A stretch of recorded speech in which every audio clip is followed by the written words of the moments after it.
Wrath of the Lich King continued the tradition of giving your profession an added benefit that improves your character in some way, a tradition that began in TBC. Unlike TBC, however, each and every crafting and gathering profession provides a bonus to the character that knows that skill, and it is unique to the users of said profession. There are many benefits to having a certain profession over another, such as the convenience of enchanting, for instance, or having the ability to gather the materials to use for your secondary or crafting profession. However, in this video, we will focus on and take a look at the unique stat bonuses of each profession, and we will rank them accordingly. Let's begin in C tier. In tier C, we have gathering profession. This tier sounds bad, but the reality is that no profession is straight up bad. Skinning gives you 40 critical strike rating, which is about 0.87 crit chance at level 80, which is alright. Nearly a 1% damage increase if you look at it that way, or even a 1.74% damage increase if you are playing something like a balanced druid or an elemental shaman, because these classes deal 3 times your regular damage when they crit, not to mention added benefits like restoring mana. I thought that 40 crit rating was more than 1% crit chance, but apparently it's 0.87 according to the sim, so let's go with that. Mining gives you 60 stamina, which is 600 health. It sounds bad, but for instance, as a feral druid tank, that's pretty alright. It gives you around 1000 extra health. Finally, herbalism restores 4k health over time, but it also depends how much total health you have, so it's 4k at 20k max health and 5k if you have 90k max health, so good luck with that. On the other hand, if you have demon armor or nurturing instinct, the cat talent, it does work on it, so it's like 20% more healing. Healing spell power apparently doesn't really work on it though. So yeah, herbalism is pretty bad. But none of these are D tier or even F tier. F tier would be not having any profession whatsoever. In tier B, the best way to describe tier B is these are the professions that were buffed in Wrath of the Lich King to have a sort of baseline added benefit over not having the profession and just having an enchanter friend enchant all of your stuff. So for instance, leatherworkers and tailors can create enchants that anyone can buy and use, but they also offer additional enchants that only work on yourself and are better than, let's say, the benefits of just baseline enchanting can grant you. This is why at the end we will use the enchanting enchants, nice little word, enchanting enchants. We will use these enchanting enchants as a baseline rather than not using any enchants as a baseline, if it makes sense, because anyone can get the enchanting enchants. So leatherworkers get the unique bracer enchants called fur linings that add either 130 attack power, 76 spell power, or 102 stamina to your character's wrists. Like I said, you can also just ask an enchanter friend to enchant your bracers, but the leatherworking bonus is better. The difference is 80 attack power, 46 spell power, or 62 stamina. Remember these numbers. There is also the added benefit of really cheap leg enchants on yourself, but again, we are talking about the unique stat bonuses here, and also we don't talk about the resistance enchants because there's no point. So tailors in some regard are a bit better than leatherworkers because they can enchant their cloaks instead of bracers, and there aren't really good cloak enchants compared to bracer enchants. Tailors can add 33.5 mana per 5, 74 spell power, or 100 attack power to their cloaks, which is by the way an average stat increase, because these are procs, and giving you the proc amount just doesn't really help you, because then I would have to explain how much chance there is to get that proc, etc. It's just baseline. And the only thing that comes close to these cloak enchants are basically 22 agility and 23 haste rating. So the more astute viewers might have noticed that for melee classes it's still better to get leatherworking, because 130 attack power on your bracers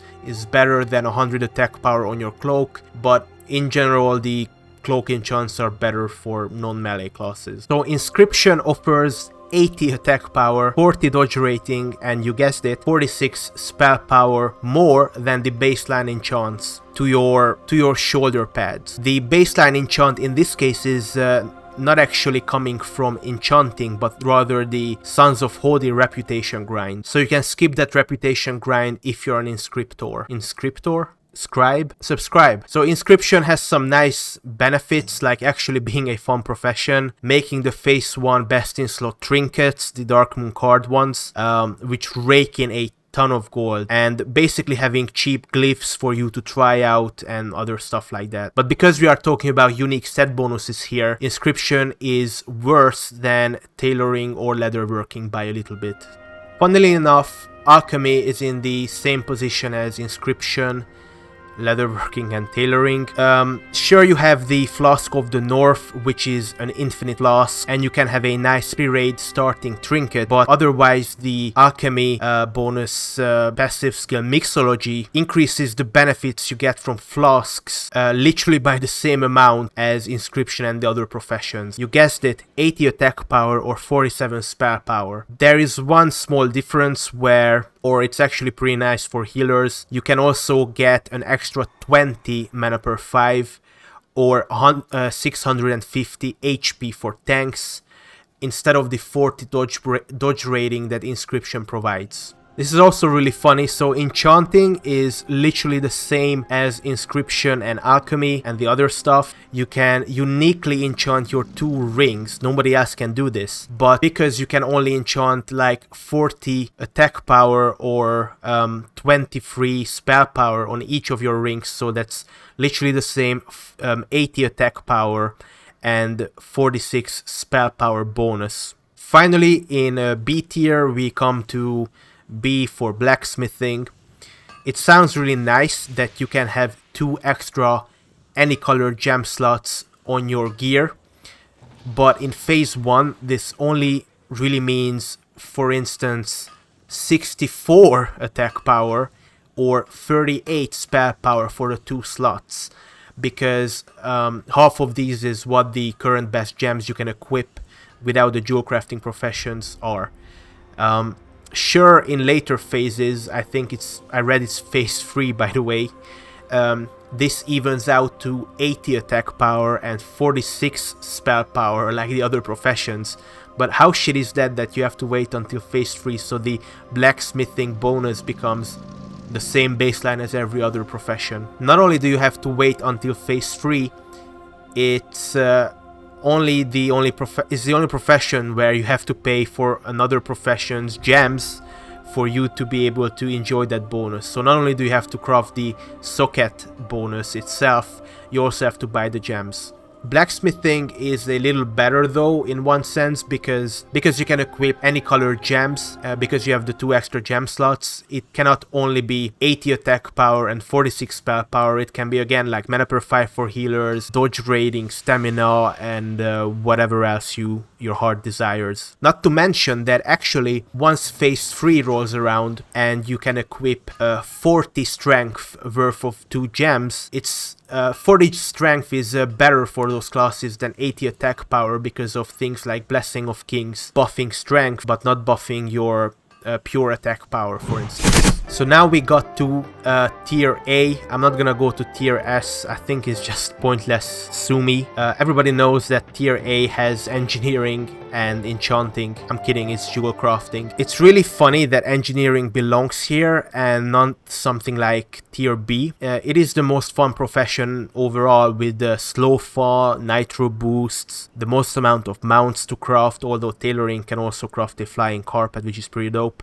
Other gadgets such as mailbox and teleport around Northrend. It's really difficult to calculate how much added benefit engineering provides over the baseline enchanting enchants, because engineering doesn't always give you the same type of stats. On your cloak, engineering gives, get this, 1 extra agility over enchanting, so 23 agility, but it also gives slow fall to your character. Not very useful for druids or rogues in some situations, but as a spellcaster you can get 27 spell power on your cloak as an engineer, which is pretty nice. On your boots you can get 12 more crit rating, but 12 less hit rating as an engineer over enchanters. So yes, this is the 24 crit rating nitro boosts over the, I think it's called Frostwalker 12 crit rating and 12 hit rating. It's okay, but sometimes hit rating is much more important for your character until you reach the cap than the crit rating. As an engineer, the list doesn't end here, guys. On your gloves, you can get, it's a proc, so it's 68 average haste. Or you can get 885 armor, which is nice for some tanks. Or instead of these, you can get a ranged attack, rocket. And all of this compared to Enchanting's 20 hit rating or 44 attack power. I'm not even sure which is better. The list still doesn't end here. On your belt, you can get the grenade launcher with the free grenades, sure. But Blacksmithing has this gem slot that anybody can buy for the belt, and that's generally better than the frag grenade launcher belt, whatever called item. So wait a second.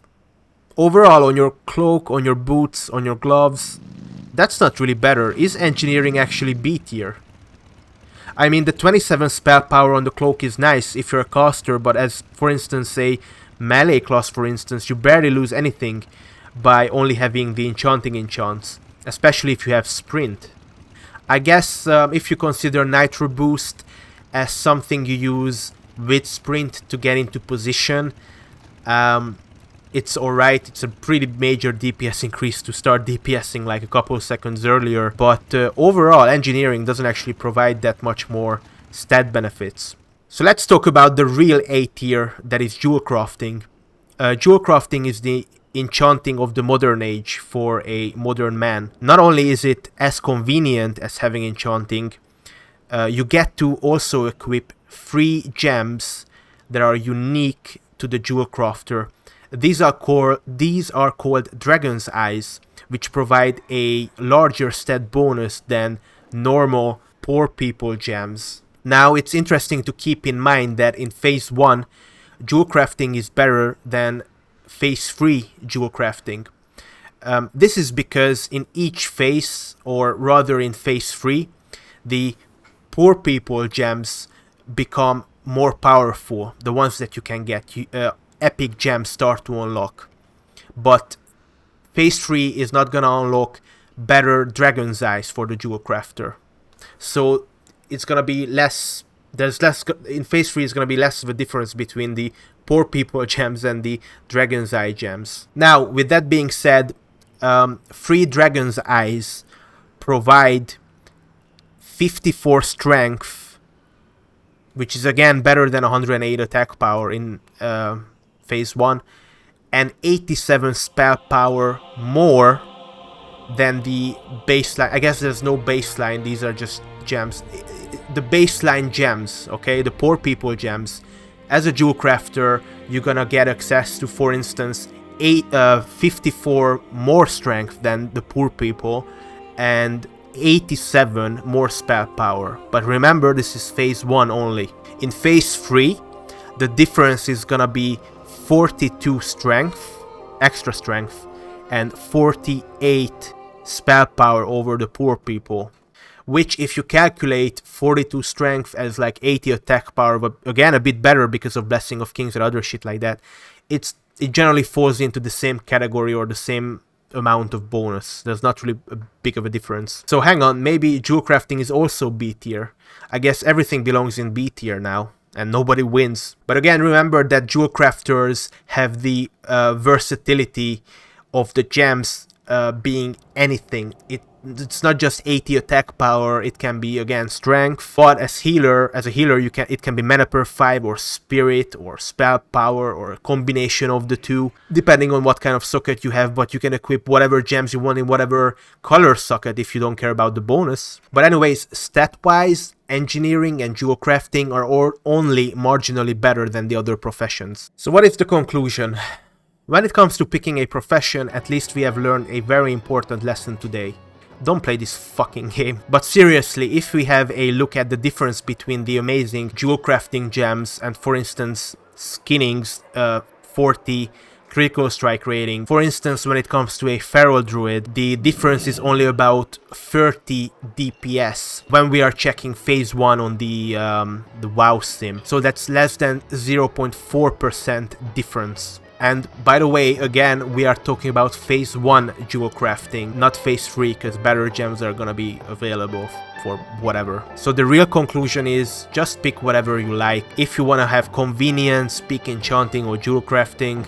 If you want to have a little bit of fun and again a little bit more convenience, pick engineering. But again, all the professions are convenient in some way. I find it really convenient that as a leather worker, I can, for very cheap, I can just enchant my bracers with a fuck ton of stamina, 130 attack power, and very cheaply I can enchant, instead of using 1 frozen orb and 2 arctic furs and like 20 Nerubian chitons, for just 2 Nerubian chitons I can enchant my legs with the same leg enchant that you guys are buying on the auction house for hundreds of gold. So what I would recommend though is, after a while, once your profession is maxed out, it's probably a good idea to swap your gathering profession, especially if it's not really good for you. Like if you're a melee DPS, swap mining with a crafting profession.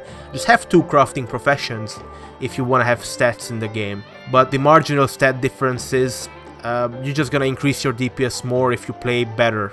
It's the fact. Thanks for watching, and I shall see you in the next one. Subscribe for more. Bye.